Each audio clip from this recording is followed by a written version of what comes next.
আসসালামু আলাইকুম। বিল food by লাকিতে সবাই অনেক অনেক স্বাগত জানাই। তো এখন কিন্তু বর্ষাকাল শুরু হয়ে গেছে, আর সকালবেলায় বৃষ্টির মধ্যে কিন্তু রান্না বান্না করতে এত মজা লাগে না। তো সকালবেলার ঝটপট নাস্তা খাওয়ার লাগে হলো একমাত্র আলু পরোটাই উত্তম। তো আমরা গ্রামের মানুষ কিবা আলু পরোটা বানাই একদম সহজে, এটা আজকে আমরা করে দেখাইয়াম। তো পুরো ভিডিওটা দেখতে থাকুন। এদিকে বাবি আলুটি কাটটা দিতেছে, কারণ আলু অনেক বড় বড়, তো কাটটা দিলে তাড়াতাড়ি সিদ্ধ হইব। আর আমি এদিকে আগুনটা জ্বালাইয়া লই।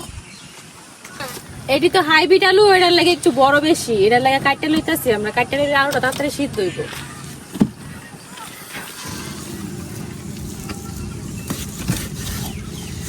এই যে 4 ভাগ করে নিচে আলুটা তাড়াতাড়ি সিদ্ধ হওয়ার লাগে।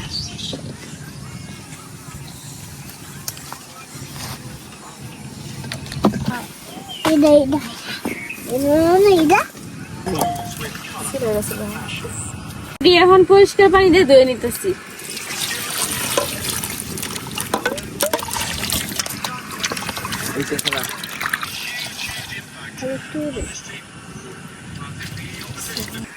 আলুর মধ্যে সামান্য লবণ দিয়ে দিলে আলুটি তাড়াতাড়ি সিদ্ধ হয়, আর লবণটা আলুর ভিতরে ঢুকে পরে কিন্তু খাইতে অনেক ভালো লাগে।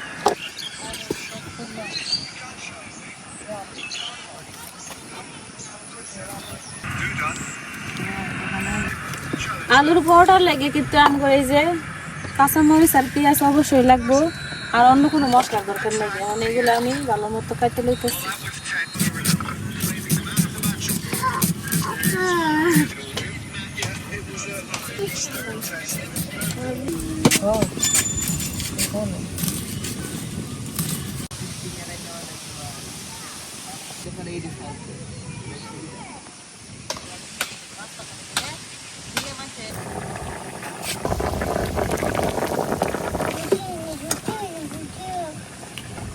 আলুটি কিন্তু প্রায় সিদ্ধ হয়ে গেছে, আর একটু সিদ্ধ হইলে পরে নামাইলে।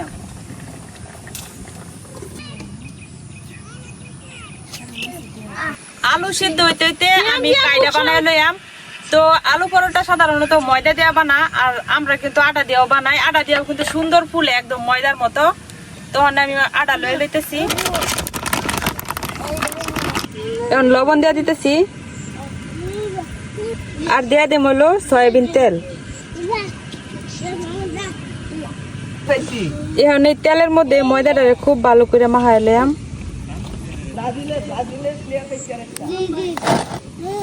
এখন আমি একদম নর্মাল ঘরের পানি দিয়ে কাইডা মাখাইলাম। ঘরের ঠান্ডা পানি দিয়ে কিন্তু আমি কাইডা মাখাই লইতেছি। তো এনে কুসুম গরম পানি বা গরম পানি কোনো কিছু দেওয়ার দরকার নাই, ঠান্ডা পানি দিয়ে মাখাইলেই হয়। একদম ঝটপট কাজ যেটা।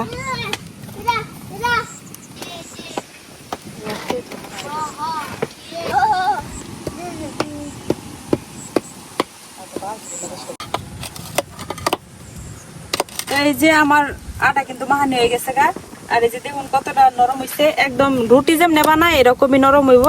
তো এখন এই কাইডারে আমি ঢাইকা কিছুক্ষণ রেস্টে রাখা দিয়াম। রেস্টে অবশ্যই রাখা লাগবো, রেস্টে রাখলে হলো মানে পরোটাটা অনেক সফট হয়। আর আমার আলু ছিলতে ছিলতে আলু প্রসেস করতে করতে কিন্তু এটা রেস্টে রাখা হয়ে গেল, বাড়তি সময়ের দরকার নেই। তো এই যে আমি কাইডারে ঢাইকা এখন কিছুক্ষণ রেস্টে রাখা দিয়াম।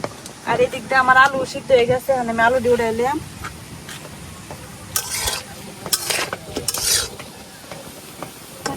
আলু থেকেও কিন্তু পানি একদম শুষে গেছে, আর আলু একদম সুন্দর মতো সিদ্ধ হয়ে গেছে।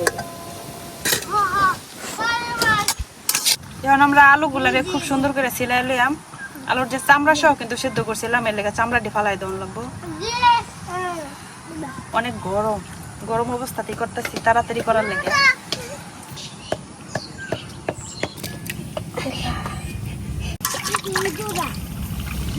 এই যে আলুটি এখন আমি চটকাই নিতেছি।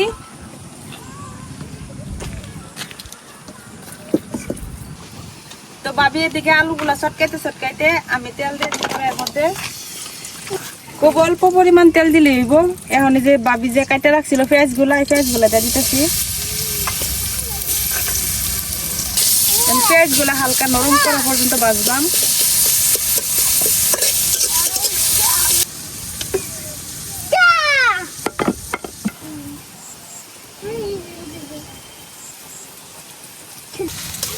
আমার পেঁয়াজগুলা কিন্তু নরম হয়ে গেছে, এখন কাটটা রাখা কাঁচামরিচগুলা দেয়া দেব।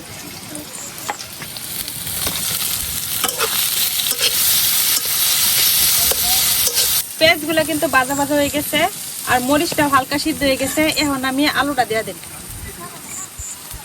এই ছোট্ট এরকম আলুটা এনে দিয়ে দেন। এই অবস্থায় আমি অল্প একটু লবণ দিয়ে দেন, যেহেতু আমি আটার মধ্যে লবণ দিছি, আবার আলু সিদ্ধ করার সময় লবণ দিছিলাম, এর লেগে আমি কিন্তু অল্প পরিমাণ লবণ দিচ্ছি, নাহলে একদম তেতো হয়ে যাবো, খাওয়ান যেত। তো এই যে আমার আলু কিন্তু হয়ে গেছে গা, তো আলুটা এখন নামাই লইয়াম।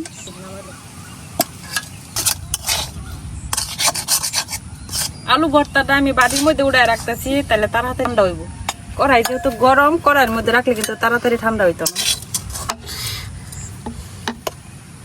এখন আলুটা ঠান্ডা হইতে হইতে আমি যে আটার কাইটা বানাইছিলাম এটা কি অবস্থায় আছে দেখি। আটার ডোডারে আমি কিছুক্ষণ রেস্টে রাখার পরে এই যে দেখেন একদম সফট হয়ে গেছে। এই যে এখন আমি এটারে আবার কিছুক্ষণ হাত দিয়ে এমনি ডলে লইয়াম। এই যে আমার আটার ডো কিন্তু একবারে রেডি। এখন আমি পরোটাগুলা সেকার লাগে কিন্তু তাওয়াটা বয় দিছে, তাওয়াটা এদিক দিয়ে গরম হইতে থাকো আর এদিক দিয়ে আমরা পরোটাগুলা বানাইতে থাকি। না দেয় গরু বস্তু বানো লাগবো, তিনজন লাগবে। পরোটা বানানোর লাগে এই যে আমি একটু করে কাইলে লইছি। এখন এই কাইটারে আবার কিছুক্ষণ ভালো করে ঢইলা লইয়াম।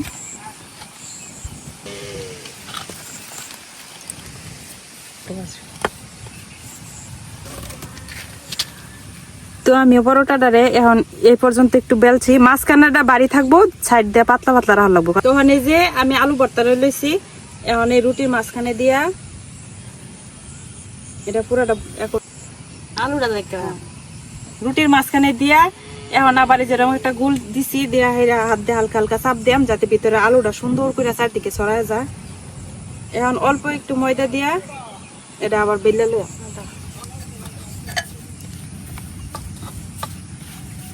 বেশি জোরে চাপ দেওয়া যেত না।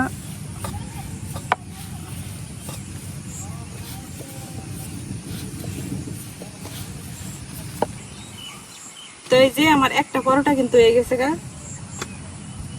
দুইজন থাকলে সুবিধা আরো বেশি, তাড়াতাড়ি হয়ে যায় কাজটা।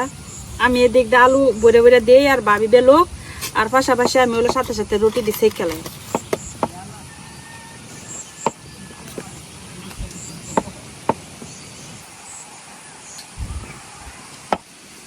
আমরা কাজটা সহজ করার লাগিয়া আগে হলো সবগুলোর ভিতরে আলুর পুর বইরা লইতেছি, তারপরে খালি বেলা আর হলো ভাজা।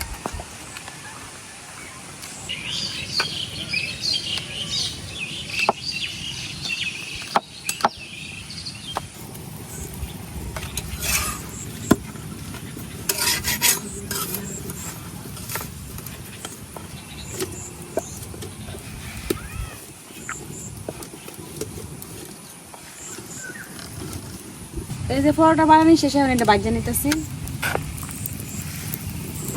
বাবির বলে রুটি বানাইতে কষ্ট লাগে, অনেক ঘুরে গেলে আমার গাড়ি আইলো রুটি বানানোর দায়িত্ব। বেটি খেলে আরামের কাজ খুঁজে, রুটি বাঁচা যে আরাম। ননদ ঘরে দিয়া যত কাজ করানো যায়, বিয়া দিয়ে তো জামাই ভাই যাইবই গা, আগে আগে কাজ করাই লই। গো এবার তো কো এর লেগে তো মানুষের বাড়িতে ননদ ভাই ভাই ভাই বউ এরকম মাঝ লাগে না। আমরা মারামারি হয়েছে না হনো, আল্লাহ কাছে আশা করি আর না হোক মারামারি। এই পরোটাটা কিন্তু ঘন ঘন উল্টাইতে হইব। এই পরোটা ভাজতে হইলে কিন্তু তেল ছাড়াই 2 পৃষ্ঠার আগে ভাজিয়ে লইতে হইব, তারপরে উপরে দিয়ে হালকা তেল দিয়ে দিতে হইব, তাইলে গিয়ে সুন্দর মতো ফুলবো, নাহলে ফুলতো না। এই যে অল্প করে তেল দিয়ে দিতে হইব।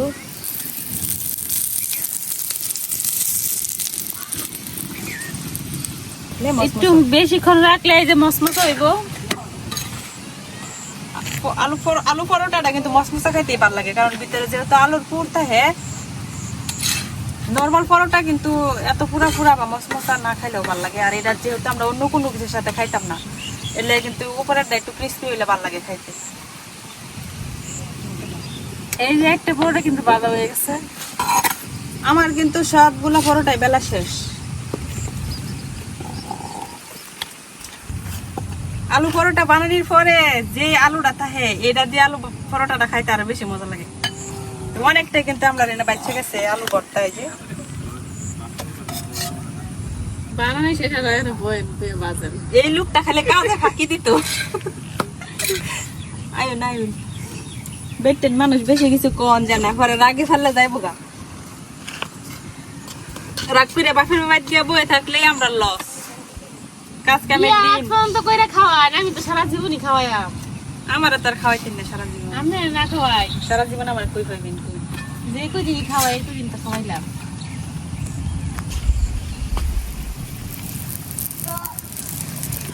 তো বেলার সময় কিন্তু একটু বুঝেছি না, বেলা লাগে রুটিটা বেশি বড় করবার যায়, আবার ফাটাই আনলে কিন্তু আর ফুলতো না।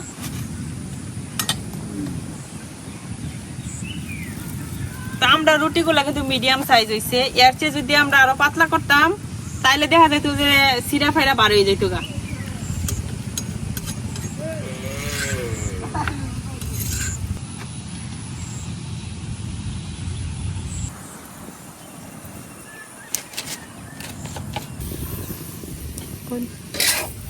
পরোটা ফুলার একটা সিক্রেট জিনিস আছে, এটা হলো আগুনটা একটু বাড়াই দেওয়া লাগে।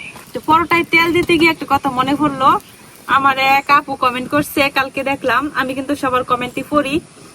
তো লেখছে যে আমরা অনেক তেল কম খাই। তো হে আপুর লেগে কই যে তেল সবারই কম খাওয়া উচিত, আর আমরা গ্রামের মানুষ এমনিতে একটু তেল কমই খাই, মানে তেল জাতীয় খাবারটাই আমরা কম খাই। আমরা বেশি চেষ্টা করি যে শাকসবজি প্রাকৃতিক জিনিসপত্র গুলা খাওয়ার লাগে। তো আপনারা তেল কমায় কমায় দেয় খাইবেন, তেল খাওয়া একদমই ভালো না।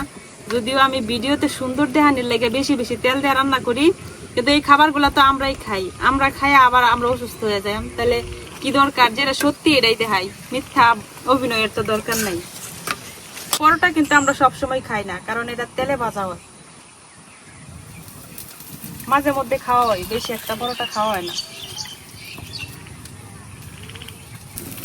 এই যে আমার প্রত্যেকটা পরোটাই কিন্তু যেরকম ফুলবো সুন্দর করে।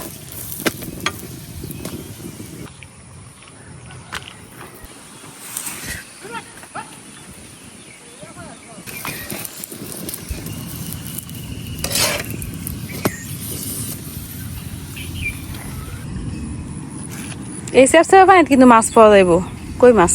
এই যে পানিটি দেখতেছি না, এদিকে কিন্তু ধান কাটা হয়ে গেছে।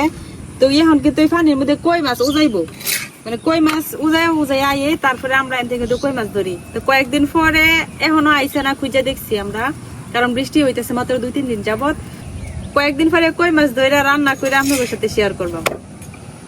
এই রুইটা হইছে আমার মতো তেরা, এটা তো আমি বানাইছি এরকম তেরা মেরা মানচিত্র, বাংলাদেশের মানচিত্র। এটা বাবির হাতের রুটি, তেরা মেরা হইলেও স্বাদ আছে মনে হয়। আমি রুটি খুব সুন্দর করে বানাইতে পারি, কিন্তু পরোটাটা একটু বেজাল হয়ে যায়, ঘুরাইতে গেলে আর কি তেহারা বেহা হয়ে যায়। যাই হোক, আপনাদের কিন্তু সবার চেয়ে বড় হইছে এটা কোন লোক।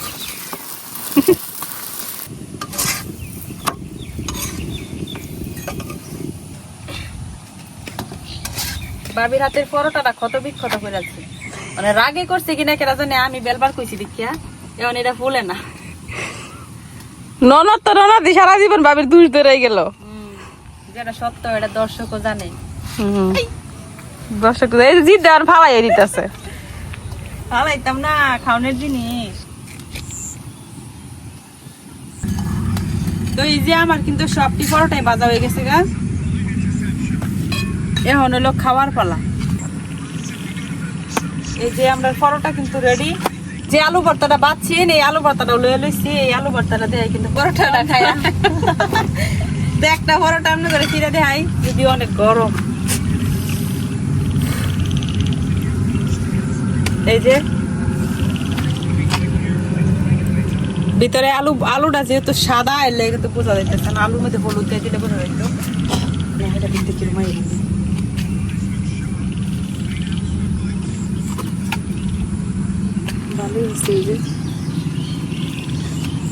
আলু ভর্তা দিয়ে আলু পরোটা খাইয়া দেখি কেমন হয়েছে। বিসমিল্লাহ।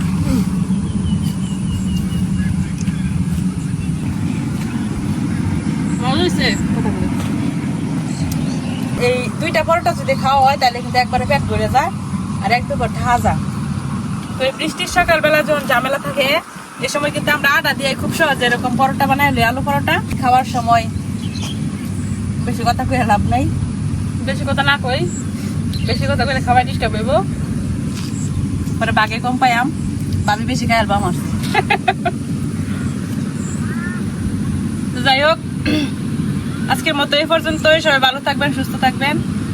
আর আমরা ভিডিও যদি ভালো লেগে থাকে তাহলে অবশ্যই আমরা চ্যানেলটা সাবস্ক্রাইব করে দিন। যে আমাদের জন্য সবাই দোয়া করবেন, আমরা যেন সবসময় আপনাকে ভালো ভালো ভিডিও দিতে পারি। ধন্যবাদ সবাই রে, সবাই ভালো থাকবেন।